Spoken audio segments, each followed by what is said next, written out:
Team बनाने का सही तरीका ये होता है, सीनियर और जूनियर के साथ कॉम्बिनेशन बनता है, सीनियर जूनियर का कॉम्बिनेशन बनता है, तब जाके आपकी टीम बनती है। अगर आप ये समझते हैं कि बाबर आजम और रिजवान T20 से हटा देंगे ये। और अब ये जानिए कि कौमी सिलेक्शन कमेटी और हेड कोच ने बांग्लादेश और वेस्ट इंडीज के खिलाफ सीरीज के लिए इब्तदाई स्क्वाड तरतीब दे दिया है। इस जराये के मुताबिक 25 रुकनी स्क्वाड में बाबर आजम और रिजवान का नाम शामिल नहीं है। मुझे कितना सुकून फील हो रहा है, कितनी खुशी हो रही है मुझे इस टाइम। हमने बहुत साल ना हम मेंटली टॉर्चर हुए हैं कि यार इनको ड्रॉप करो, इनके होते हुए आपकी T20 की टीम नहीं बन सकती, क्योंकि ये डरपोक प्लेयर हैं, इनको फ्रंट से लीड नहीं करना आता। मुझे इन दोनों में से किसी एक ये कि आपकी नजर में इस टाइम पर पाकिस्तान टीम के अंदर सबसे स्ट्रॉन्गेस्ट प्लेयर कौन है? उन्होंने कहा मोहम्मद रिजवान। ऐसी की तैसी मोहम्मद रिजवान तेरे को सबसे ग्रेटेस्ट लगता है इस टाइम पे पाकिस्तान टीम के अंदर? यार पाकिस्तान टीम में इस वक्त सबसे बड़ा खिलाड़ी मोहम्मद रिजवान है। ये कप्तान है हमारा, ये कप्तान था। अबे कौन से गुनाह किए थे हमने भाई, कौन सी ऐसी चीजें की थी कि बाबर आजम हमारे सर पे कप्तान था, जिसको रिजवान जैसा player greatest of T20 player लग रहा है इस टाइम पे। ये हमारे बाबर आजम, ये तो शुक्र है भाई वो से बंदा का। आपकी भूल है, ये मैं आज कह के जा रहा हूं, भूल है आपकी। ये आएंगे वापस दोनों टीम के अंदर। क्यों? क्योंकि इनकी जो T20 की परफॉर्मेंसेज हैं, उन्होंने एक परफॉर्म किया हुआ T20 से। आप उनकी परफॉर्मेंसेज तो देखें। उसके बाद मानता हूं बाबर आजम की फॉर्म आउट ऑफ फॉर्म चल रहा है, रिजवान की तो आउट ऑफ फॉर्म तो नहीं थी ना। रिजवान कैसे टीम से बाहर हो गया? और ये रिजवान तो वो है जो आप कहते थे T20 का कप्तान भी है, व्हाइट बॉल क्रिकेट का कप्तान बना दो। आपने एक इवेंट से टीम बाहर हुई, आपने उसको T20 से भी हटा दिया। तो इनके साथ जूनियर्स लेके चलो। अब फखर जमान अगर फिट होकर T20 की टीम में आता है, साइम अयूब फिट होकर टीम की फ्रेंचाइज के एक प्लेयर ने बताया कि ये कप्तान साहब हमें ड्रेसिंग रूम में कहते थे, तुम मारो मैं खड़ा हूं। कप्तान जो होता है ना, वो फ्रंट से लीड करने वाला किरदार होता है। तू मार मैं खड़ा हूं। अब आप लूडो में एक दूसरे की गोटियां मारे घर में बैठ के, क्योंकि आप पाकिस्तान T20 टीम का हिस्सा अब नहीं है। शुक्र अल्हम्दुलिल्लाह कि ये लोग न्यूजीलैंड के टूर पे भी नहीं थे। और आज मैं आपको कंफर्म बता देता हूं कि ये बांग्लादेश की सीरीज भी नहीं खेलेंगे। मुझे पता है कि बाबर रिजवान दोनों की पाकिस्तान में अभी भी इतनी ज्यादा फैन फॉलोइंग है, होनी भी चाहिए। था बाबर के हाथ में, चेयरमैन था बाबर के हाथ में, पूरी टीम थी, बाबर दोस्ती यारी, बाबर पूरा पाकिस्तान। इन जो लोग इनके पीछे लगे हुए हैं, तो वो तो ये शुक्र है ये नहीं बोला कि पूरा पाकिस्तान बाबर के हाथ में कंट्रोल में या पूरी दुनिया कंट्रोल में। आप तो बाबर रिजवान के बारे में ये कहते हैं कि जी ये किसी को चांस नहीं देते, तो फिर हसन नवाज आए तो खिलाओ ना एज ओपनर, खिलाओ ना। आप तो एज ओपनर उसको टीम में लाए थे ना, तो दूसरे हैं ना, तो चौथे नंबर पे चला गया, तो आपने तो स्लोगर बना दिया उसको, आपने तो उसको पावर हिटर बना दिया। पावर हिटर है वो, वैसे पावर हिटर है। और अब्दुल रजाक की ट्रेनिंग में पावर बड़ी छोड़ देना उसको। मैं क्या कह रहा हूं, अभी मुझसे बात एज ओपनर करें। एज ओपनर आपके पास सिर्फ एक लड़का आया है जिसने इसको कप्तानी से हटाया। मेरे को वो बंदा ला के दो, मैंने उसकी पप्पियां लेनी है, मैंने उसकी चुमियां लेनी है भाई। ये क्या किया इसने?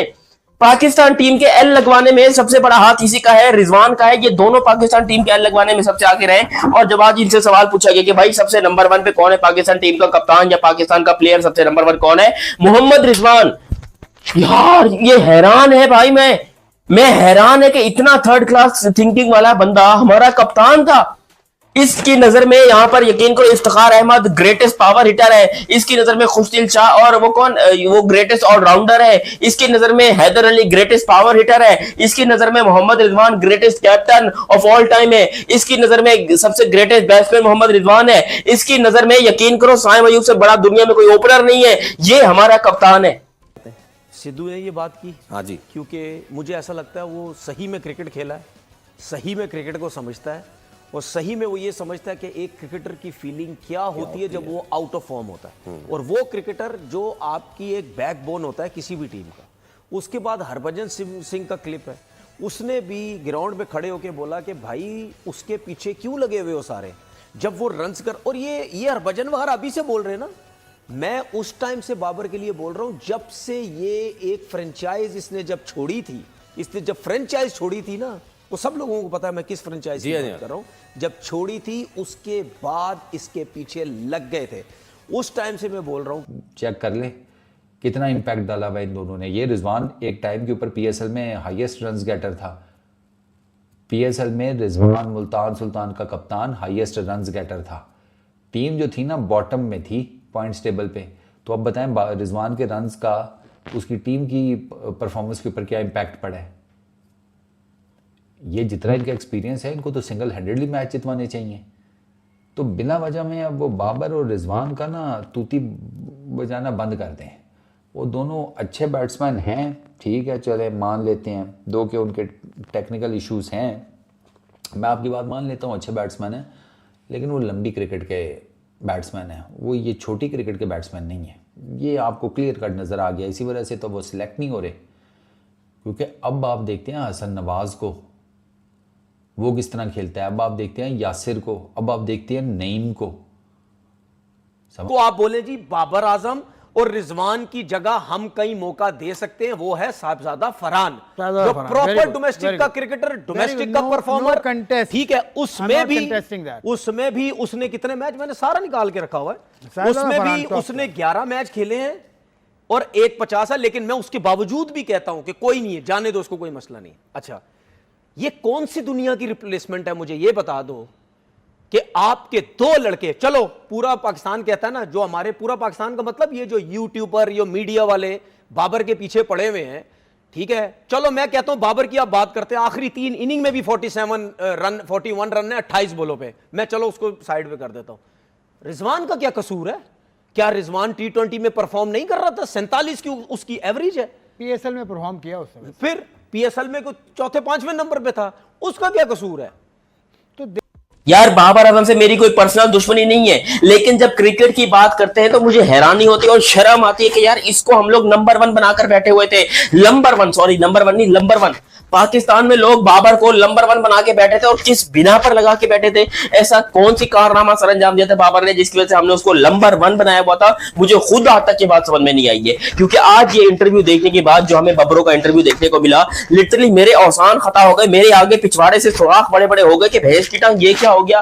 बाबर आजम ने कैसे यहां पर जो है वो इतना बड़ा ब्लंडर कर दिया? उसके बाद यहां पर फिर पाकिस्तान की माशाल्लाह टीम, जिसके बारे में बाबर आजम कहते हैं कि जी ये डाउनफॉल जो है वो 2023 के एशिया कप से हुआ था, जब इंडिया ने पेला था। देखो, इंडिया से पिलना हमारा 2023 से नहीं, हमारा इंडिया से पिलना 1952 से है, जब हमने 1952 में पहला मैच खेला था इंडिया के अगेंस्ट, और उस वक्त हम जो है वहां से हमारा यानी कि हारने का सिलसिला शुरू हुआ, और फिर उसके बाद वर्ल्ड कप की तैयारी आप देख लो, आप ओडीआई वर्ल्ड कप देख लो। तो ये बाबर, वो हारिस को देखें दो कि वो इतना रेगुलरली परफॉर्म नहीं करता, बट स्टिल वो दूसरा क्या नाम है उसका यार, वो पिशावर के लिए पहले खेलता था, वो इस्लामाबाद यूनाइटेड में है, मेरे जहन से उसका नाम निकल गया यार, जिसने डेब्यू में 50 मारी थी T20 में यार, शक्ल जहन में है, नाम एकदम से जहन में निकल गया। खैर, ख्वाजा नाफे को देखते हैं लोग, हसीब को देखते हैं, अब लोग इस तरह की क्रिकेट देखते हैं जो ये लड़के खेलते हैं। बाबर और रिजवान की जो क्रिकेट थी T20 में, वो अब नहीं चलती सर, सवाल ही पैदा नहीं होता। पावर प्ले में अब आप देख लें टीमें क्या स्कोर टारगेट कर रही होती हैं, मिनिमम 60, 70, 80। मुझे बता दें बाबर और रिजवान पावर प्ले में 60, 70, 80 रन बना सकते हैं। कि होम सीरीज में सुन ले, आपको नए लड़के आजमाने सर, पड़ते मैं वो हैं। बात ही नहीं कर रहा, नहीं ऐसा नहीं होता है, ऐसा नहीं होता। अच्छा ठीक है, नए लड़कों की बात कर रहे हो आप, क्यों नहीं खेला हुसैन तलत, क्यों नहीं खेला इरफान नियाजी? बेंच पे तो थे, तो खिलाओ ना, तो किस सारे 13 लड़के खिला दें, तो 14 खिला दें, नहीं तो बिठाए ना, 2 मैच खेले थे ना, सीरीज जीत गई। माइक हेसन पे हम ट्रस्ट करते हैं। नहीं सुनो ना, मैं सब सारी बातों को जवाब दूंगा उस पे कि उसने एक कॉम्बिनेशन बनाया। ये तो आप कह रहे हो ना, मैं कौन सा कह रहा हूं मैं ट्रस्ट नहीं करता। सुन ले, जब बाबर आजम ड्रेस ये डगआउट के लड़के नहीं खिलाता तो सारे शोर मचाते थे, ये खिलाता नहीं है, ये खिलाता नहीं है, तो खिलाओ ना। आप 2 मैचेस खेले, सीरीज जीत गए ना, तो खिलाओ हुसैन तलत को, इरफान नियाजी को, क्यों नहीं मौका दिया? आजम साहब को लग रहा है कि ये 2023 से हुआ है? नहीं भाई, हम बहुत पहले से पिलते आ रहे हैं, आपको शायद अंदाजा नहीं, पता नहीं कौन सी भंग की गोली खा के आप सोए हुए थे कि आपको पता नहीं चल रहा। फिर कहते हैं 2023, अच्छा 2023 से पहले 2022 के T20 वर्ल्ड कप में इंडिया ने आपको पेला, जिसकी जीती जागती तस्वीर ये है, ये देख रहे हो, ये तस्वीर विराट कोहली की, ठीक है, जिसके अंदर विराट कोहली यूं करके खड़े हुए हैं, वो तस्वीर है। विराट कोहली को रोहित शर्मा ने अपनी गोदी में उठा लिया था, हार्दिक पांड्या ने उसके अंदर बहुत ही कलीदी किरदार और शानदार रोल अदा किया था 2022 में, 2022 के एशिया कप में, 2016 के टी20 वर्ल्ड कप में, 2018 के एशिया कप में, 2019 के ओडीआई वर्ल्ड कप में, 2015 के वर्ल्ड कप में, 2012 के एशिया कप में, 2011 के वर्ल्ड कप में, 2012 के टी20 वर्ल्ड कप में, 2014 के टी20 वर्ल्ड कप में। ऐसी कौन सी जगह है जहां पर इंडिया ने, हम सिर्फ एक ही बार इंडिया को जीतने में कामयाब हुए, वो है 2021 का वर्ल्ड कप। और वही वर्ल्ड कप असल में अगर बाबर से सवाल किया जा रहा था कि पाकिस्तान टीम का डाउन में, और सुन ले मेरी बात, ये कौन सी दुनिया की रिप्लेसमेंट है जिसने 4,500 रन किए हुए हो, जिसने 3,500 रन किए हुए हो, जिसके 36-50 300 हो, जिसके 30-50 हो, 100 हो, आप उसको निकाल के कहते हैं रिप्लेसमेंट?